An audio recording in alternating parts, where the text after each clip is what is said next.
I'm sure some of you out there that have done any leather crafting projects have probably wondered at some point, can you thin thick leather with a sander?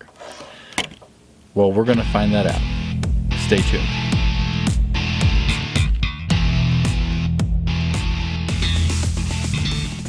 To make this scabbard nice and strong, I need to reinforce the stressed points with some tooling leather. Now here, yeah, it gave me a way to put some basket stamp and my initials on there, but really it's for reinforcement. And this lid opens up and I split it a little ways down so I can reach in and grab the gun out easier. I'm going to do the same kind of design for the buffalo hide scabbard. Now, here's the tricky part. I just decided to do this a day ago. And when I went through all of my leather supplies, I realized that I didn't have enough tooling leather to do a piece that big, because it's all one piece. So I went down to the local saddlery in Dillon, Montana, Frecker's Saddlery. They're very famous. They've made saddles for all sorts of famous horsemen and movie stars like Tom Selleck. And they had a piece of scrap that they sold me from their saddle making business. Now, that is thick. Because you got to remember, this is going to have to fold, and this right here will be the lid that folds down. I can't really use this in the form that it is, that thick, for the project that I need. So, since I do not have a leather splitter, which a leather splitter is basically kind of like a plane, it puts a blade at a certain depth on the edge of this, and it'll just split it and make it a lot thinner. Well, I don't have one of those. So the next thing I'm going to try, and I've never done this before, we're going to try it. I'm going to try to thin saddle leather with a sander. Now this, I'm going to start with 40 grit, try and get it thinned down, and then I'll go down to like a 150 or 200 grit to kind of get rid of some of the fuzz. Because this is a fibrous material, I guarantee there's going to be a lot of fuzz that shows up from sanding it. I have no idea how this is going to work. I just need to get this leather a little thinner so that it's more manageable. Okay folks, let me show you what I'm up against. So this is our saddle leather. It's saddle skirting leather. You can kind of see how thick it is there. And that's in comparison to the belly leather, meaning from the belly of the hide, that I was going to use for this project, just because it's really easy.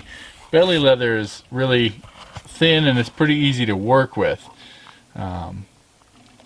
This leather, the thick leather, is way better for tooling, but from a practical standpoint, this is the thickness of the leather that I really was wanting for this project.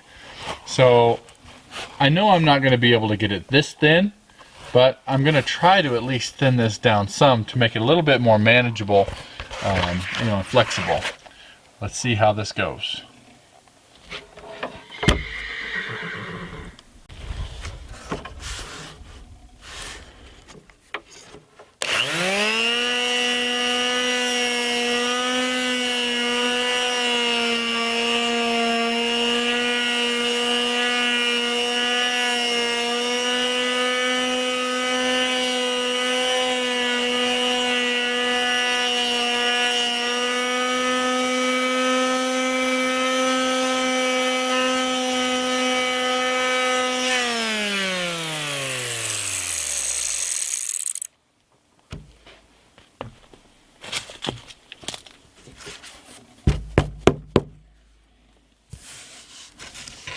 Okay, so I really just wanted to check this to see how fast it works. Not super fast, it's going to take a while. But I didn't want to go too much, because once you take it off, you can't put it back on. So I'm going to stop and check every once in a while and see, just to make sure I don't take it too far down.